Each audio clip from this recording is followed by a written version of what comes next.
was one of the few characters we could trust. Someone who actually tried to help us escape this horrifying place. But all good things must come to an end. And Ollie's so-called end came at the end of Chapter 4, when we learned a chilling truth. But is everything really as obvious as it seems? In this video, we're gonna dive into some theories that might just convince you that the real Ollie is still alive, and that there's a huge chance we'll either see or at least hear him in Chapter 5.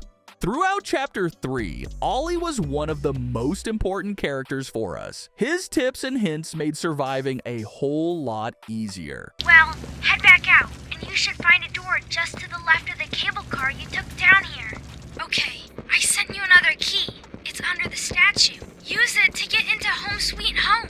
Then once you're inside, find the building's backup generator. Good luck! But despite all the theories and mysteries surrounding this character, ones that popped up right after Chapter 3 dropped, opinions were divided. Some were dead sure Ollie was actually the prototype, while others swore he was a real person, just like us, trying to escape Playtime Co. But then Chapter 4 hit us with the brutal truth, one that completely flipped the story on its head. What did you do with Ollie? I'm right here, Poppy. For you. I'll always be here.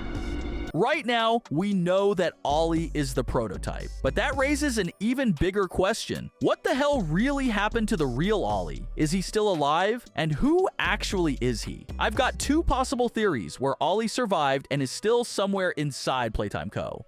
First, let's break down the theory that directly ties him to the prototype and Dr. Sawyer.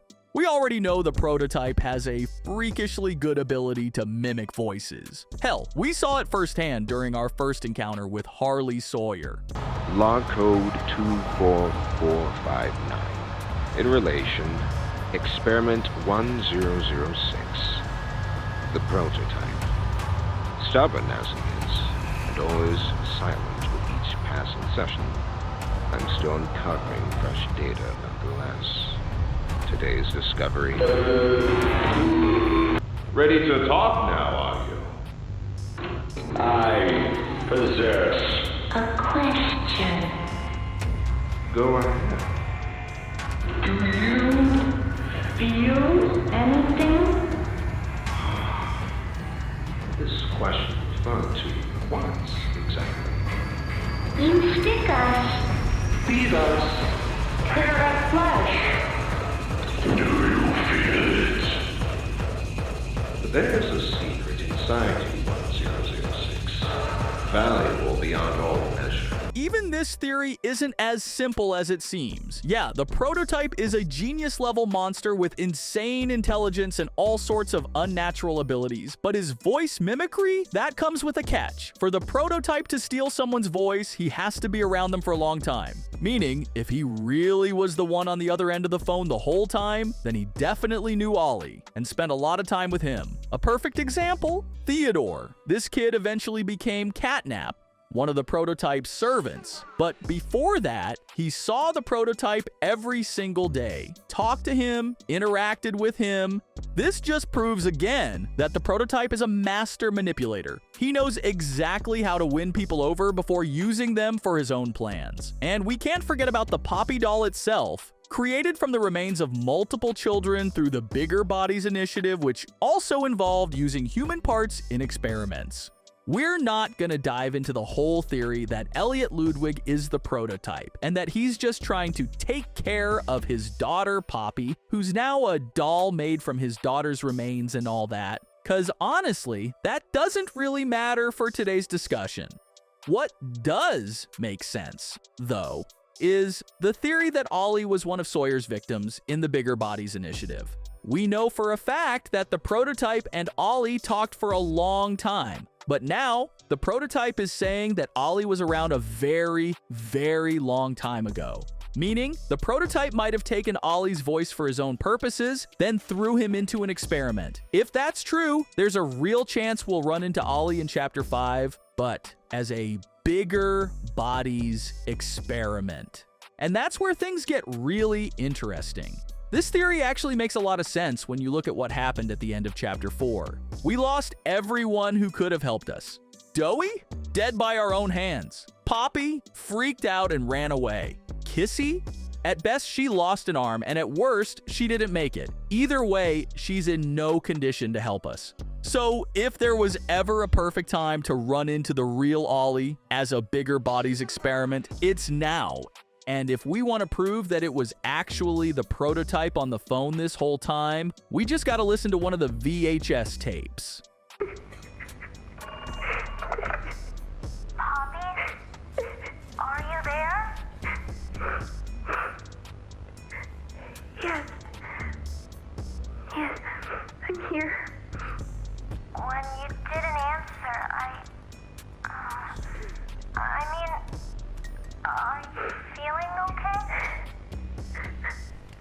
I'm okay. Really. Did the bad men hurt you? There's nothing more they can do to hurt me.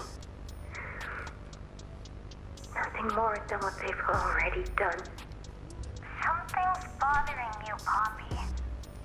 Something you need to talk about? I don't need anything tonight. Ollie, I just want to sleep. I think there's more to this. More that you're not telling me. There's not. I know what you're doing, Poppy. Talking like that. Don't think for a second that I believe it. Just tell me what you're feeling. Please, just talk to me honestly. We hear how curious Ollie is, how he's desperate to learn more. And honestly, it almost feels like this whole conversation was never about helping us. It was just the prototype fishing for as much info on Poppy as possible. But here's the thing, there are a few inconsistencies in this theory that make me think we might have actually been talking to the real Ollie all along. First off, listen to this. It's me again. It seems like Poppy explained everything now, and she turned on the dome's backup power. Now the plan from here is pretty simple. Turn on the generator, leave, and plug the school's power cord into the center. Be careful in there. I don't think I can connect to you on that side of the dome. Now compare it to how the prototype mimics voices. You don't need to pretend anymore. You don't need to play at being stronger than you are. You can come home. How much do you know? Everything. Let me tell you what comes next. I'm going to come up there, and I'm going to find you. Your collaborators, the few you have left, they will be dealt with.